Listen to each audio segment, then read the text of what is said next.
আসসালামু আলাইকুম দর্শক, আশা করি আপনারা সবাই ভালো আছেন। দর্শক, আমি এখন ছিলাম বুড়িগঙ্গা নদীর পাড়ে।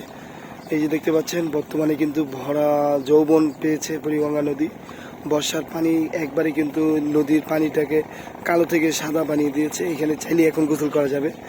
আর এই বর্ষার ফলে কিন্তু এখন আরও দেশীয় যে মাছগুলো সেটা এখন বেশি পরিমাণে পাওয়া যাচ্ছে। আর এখানে দেখতে পাচ্ছেন বিএডব্লিউটি কর্তৃক যে পায়ে হাঁটার রাস্তা বানানো হয়েছে, সেটা কিন্তু কাজ এখনও চলমান। আর সামনে কিছু অংশে এখনো ফিনিশিং যে গাছগুলো সেটা বাকি রয়েছে। তো এটা হচ্ছে শ্রীখণ্ড, পিলার নাম্বার 5, সামনেই গোদারাঘাট, আর এলাকার নাম হচ্ছে ঝাউচর।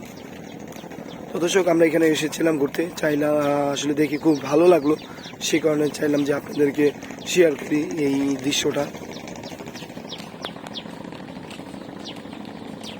যদিও এখন মোটামুটি ভালোই বৃষ্টি পড়তেছে। আর জানেন, বৃষ্টির সময় নদীর পাড়ে আসলে বসে যদি এক কাপ রং চা বা চা যদি বসে খাওয়া যায়, ফিলটা কিন্তু অন্যরকম।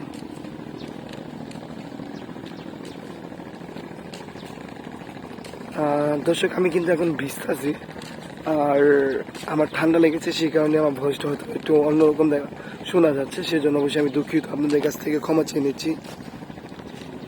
আসলে আমি চেষ্টা করি আপনাদেরকে যে জায়গাগুলো দেখতে মোটামুটি সুন্দর বা একটু পরিবর্তন হয়েছে সেই দৃশ্যগুলো আপনাদের মাঝে তুলে ধরার।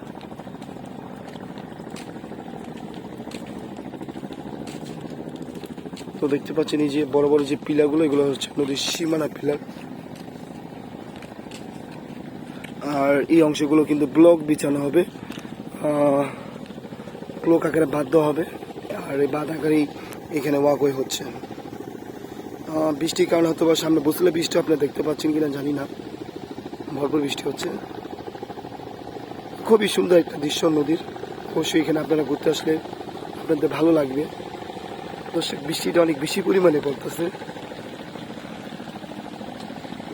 যদিও আমার মোবাইলটা water registered but water proof না, তাই একটু বেশি হলে হয়তো আমি আপনাদের কাছ থেকে না বলেই বিদায় নিয়ে নিব। দর্শক, আমার ইচ্ছা ছিল আরও অনেক দূর যাওয়ার, কারণ এই ওয়াকওয়েটা কিন্তু অনেক সুন্দর করে বানানো হয়েছিল।